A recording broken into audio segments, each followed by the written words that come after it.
Okay, all right, let me fix this camera. Oh, and there's a light and you can see me. Yeah. Okay, let me just look at the camera and I'll look at myself because there's a mirror, there's a camera. Okay, so I have just completed my final job interview. I have done so many interviews. I sent out tons of applications. I've now received officially 2 contracts. And I think you probably just heard the phone go, brrr. So I think that was the interview I just did. She sent me the contract now. So one school is there. All the offers I've received were for China. I did receive one for Saudi, but I'm not too fond of going to Saudi Arabia to teach. So I did do I got an offer for a public school, as well as this offer for a franchise school, and then an online teaching school as well. So I'm thinking I'm more going to lean with the franchise school because it's already established. It does provide housing, and I just ready to go back to something that's already set. So they have their own manuals and they have their own textbooks and so on. So I'm ready to go back someplace like for the first couple of years. It has its order, its own books and everything. Whereas where I was doing teaching mentoring, it was coming up with different ideas on my own, doing my own curriculum development and so on. And with this job, I'll have the chance to advance to a management position as well, or a director of studies position as well, which is really good because I like to advance in my career. So that's been happening. My last video, I was just wondering like, oh my God, what to do? How am I gonna take my cat home? What am I gonna do? Take her home, take her into China. So I decided that financially it's cheaper for me to actually go back to the USA, leave her there for a while I get myself situated in China, and then on the holiday I can return, pick her up, and then begin quarantine there in China for her. So I'm just do that. And I'm surprising my grandmother. So shh, she doesn't know. I'll come home for Christmas. Yay! And then while I'm home, I can do everything. Like I can get FBI prints done because for some reason, whenever I send them off, they can never read my print. They're just like, it's unreadable cards. So I'll do that when I'm there. Get my visa and everything done there as well. So what I just want to say, this vlog, and I've just wasted the last, 3 minutes?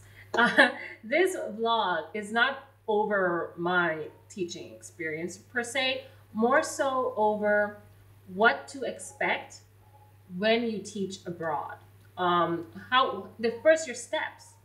So after graduating with your BA, I suggest make sure you've been a very good boy and girl, no criminal record, pass your health test.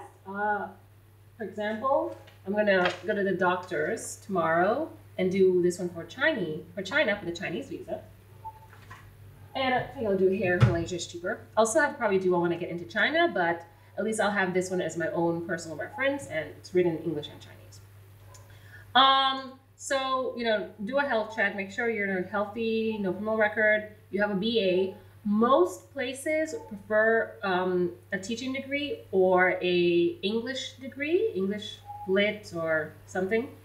I had political science and I ended up teaching, and I just segued from there into ESL because there weren't any jobs when I graduated in 2008. And then also get your TEFL or TESOL or CELTA. And the difference between TEFL and TESOL there isn't really any difference. They mean different things like teaching English as a foreign language or teaching English to speakers of other languages.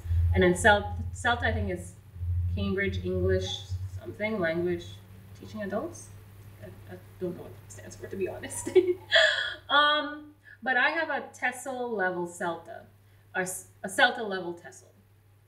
Yeah. Basically, that means that the TESOL I took is equivalent to a CELTA in terms of hours and work involved.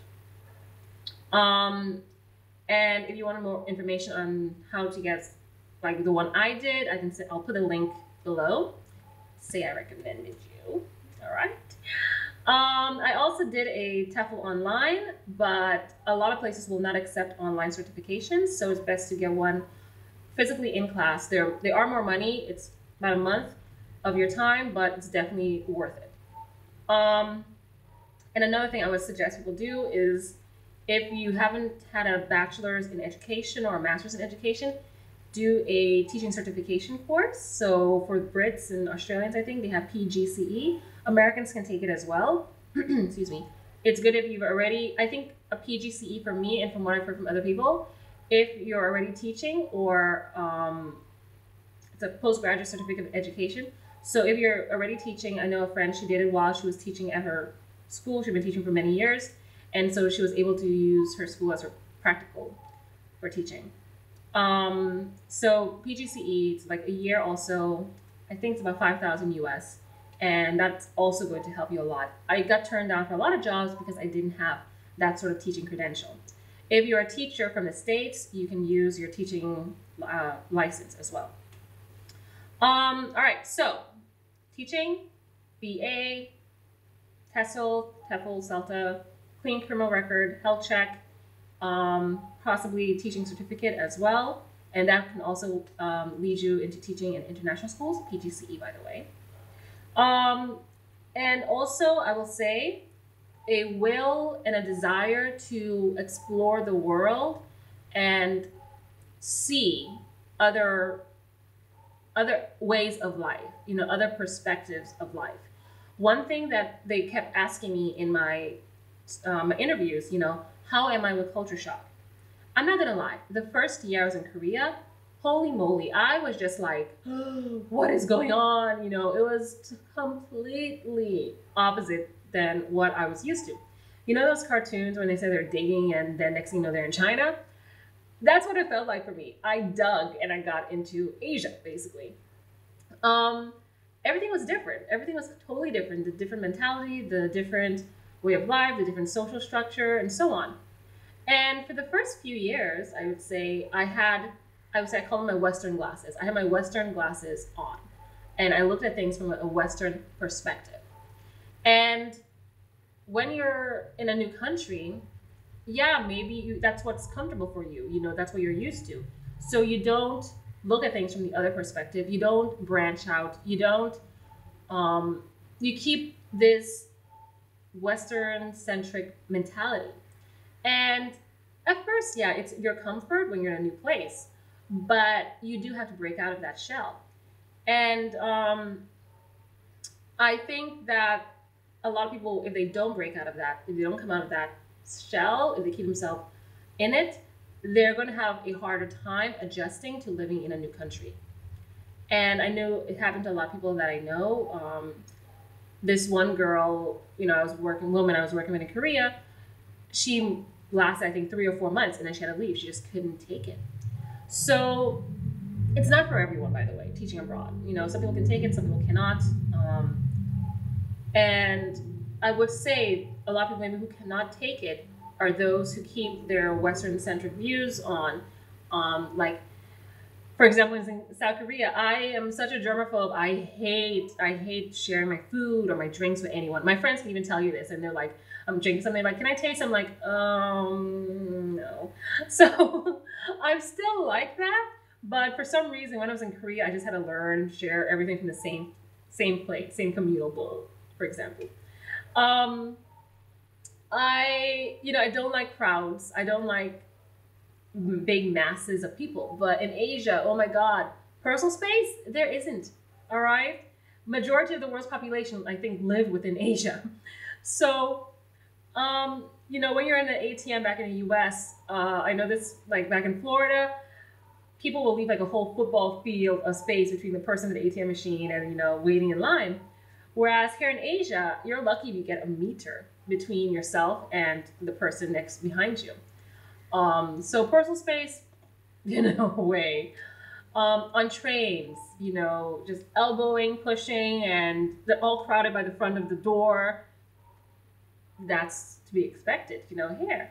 Whereas I know back in the US, we like go in and, orderly fashion for the most part, most places.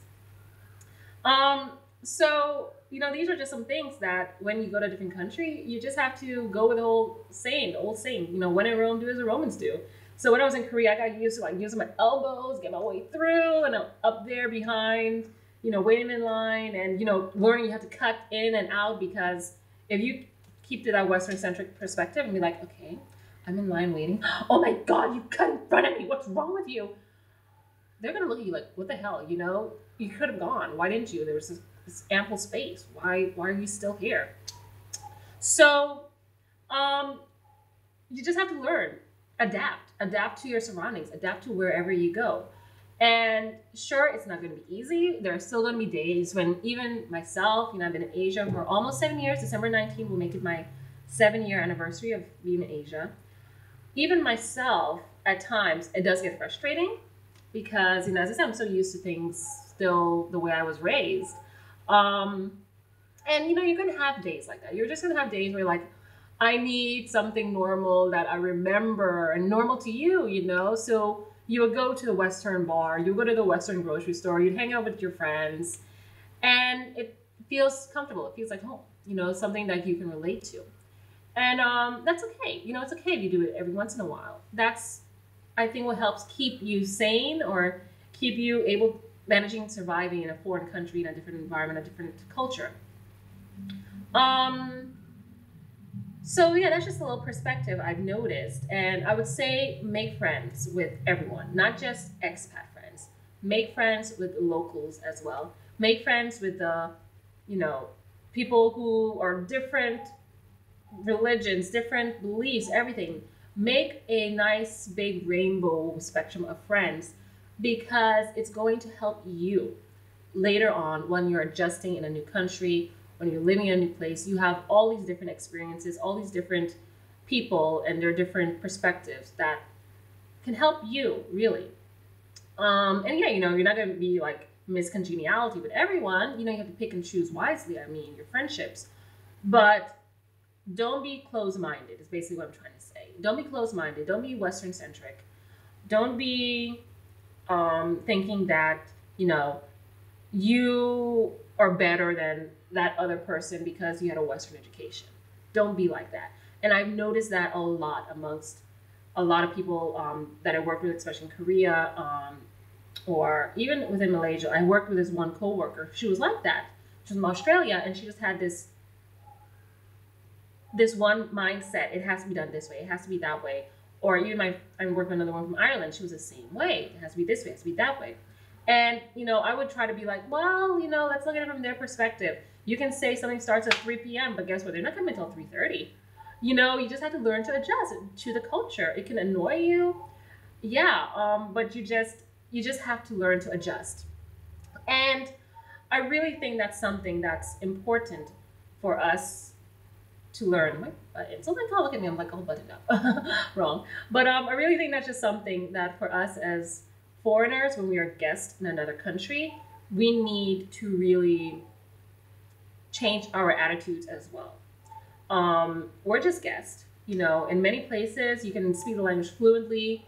You can totally, delve into the local custom, the local scene, but you will always be the foreigner. And that's just the way of life. It's not like in different countries, like UK, US, Canada, and so on, where it's a melting pot of different nationalities, different ethnicities, different races, and you just all blend together. And there still will always be some sort of tension going on between the different ethnic groups, different religions, different races, but mostly, majority of the time, in a time of crisis, you all band together, for example. And you don't see, there's really no color blindness, or there's color blindness. So you don't see someone's black, white. Someone can be blue and pink and worshiping the green, purple unicorn living on a, magical rainbow in space. You don't care, you all band together. It's your melting pot. But there are some countries that are going to be like Korea, for example, 99% or 98% Korean. And you'll always stick out like a sore thumb. Look at me, for crying out loud. You saw my DNA results. You all know what I'm made up of. I'm just a little brown girl from Aruba. I'm going to stick out with my curly hair. I've had people when I was on the bus and they're touching me, have braids. And I'm like, don't touch me, okay? Personal space, I understand. It's really minimal, but still, all right. So you know, you just have to learn to adapt. You just have to learn to adjust. Take things one day at a time. And if something annoys you, that something someone said or someone did, you know, take them aside. If it's something really is bothering you, politely, diplomatically, and culturally sensitively tell them, hey, you know, just want to let you know, in the West, or, you know, my culture, it's sort of this, you know, it's really, I felt really offended in a way. Or just nicely, especially if the person's close to you, talk to them, let them know how it made you feel, and see how they, stuff that they've said or done, or that you've said or done, you know, ask them as well. Have a nice dialogue.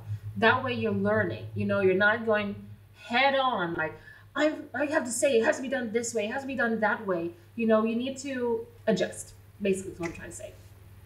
And be culturally sensitive. It really is important.